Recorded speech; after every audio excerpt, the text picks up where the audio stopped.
एक बार एक ईमानदार भिक्षुक रास्ते से कहीं जा रहा था। आगे बढ़ते हुए उसे रोड पर एक चमड़े का बटुआ मिला। उसने बटुए को उठाया और देखा तो उसमें 2 कीमती हार थे।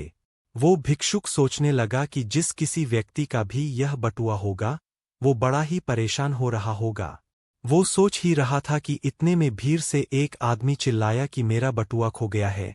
किसी ने देखा क्या? जो भी मेरा बटुआ ढूंढकर मुझे लौटा देगा, उसे मैं इनाम दूंगा। उस आदमी की आवाज सुनकर भिक्षुक दौड़कर उसके पास गया और बोला कि ये लो साहब आपका बटुआ, ये मुझे वहां उस जगह पड़ा मिला।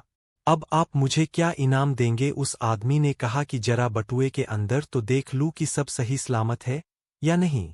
आदमी ने बटुए के अंदर देखा और कहा कि इसमें तो 4 कीमती हार थे और अभी सिर्फ 2 ही है। मतलब आधे तुमने चुरा लिए और अब इनाम भी मांगते हो। चल भाग यहाँ से। इतनी ईमानदारी दिखाने के बाद भी व्यर्थ का इल्जाम भिक्षुक से सहन नहीं हुआ। लेकिन अब वो दुखी होने के सिवाय कर भी क्या सकता था। उसने व्यापारी को कहा कि भगवान सब देखता है कि कौन सही बोल रहा और कौन झूठ। ऐसा बड़बड़ाते हुए भिक्षुक वहां से चला गया। कुछ दिनों बाद व्यापारी को अपने व्यापार के सिलसिले में किसी दूसरी दुकान वाले को 5 हार के नमूने दिखाने जाना था। व्यापारी ने सोचा कि थैली में कीमती सामान है, ऐसा किसी को शक न हो, इसलिए थैली ऐसे पकड़कर चलता हूं जैसे इसमें कुछ कीमती सामान ही नहीं हो। और वो आराम से बाजार में थैली को हिलाते डुलाते चला जा रहा था और वहीं से कोई आदमी उसकी थैली छीनकर भाग गया। व्यापारी जोर से चिल्लाया कि कोई मेरी थैली छीनकर भाग गया है, उसे पकड़ो। किसी ने उसे देखा क्या?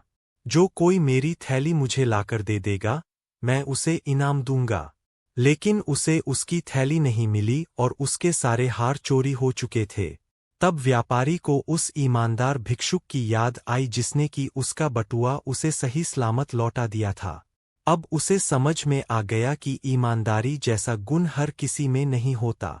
इतने कीमती हार देखकर तो किसी की भी नीयत बदल सकती थी, लेकिन फिर भी तब उस भिक्षुक ने चोरी नहीं की थी। एक ईमानदार भिक्षुक से उसने बेईमानी की जिसकी सजा भगवान ने उसे दे दी और ईमानदारी की कीमत भी समझा दी।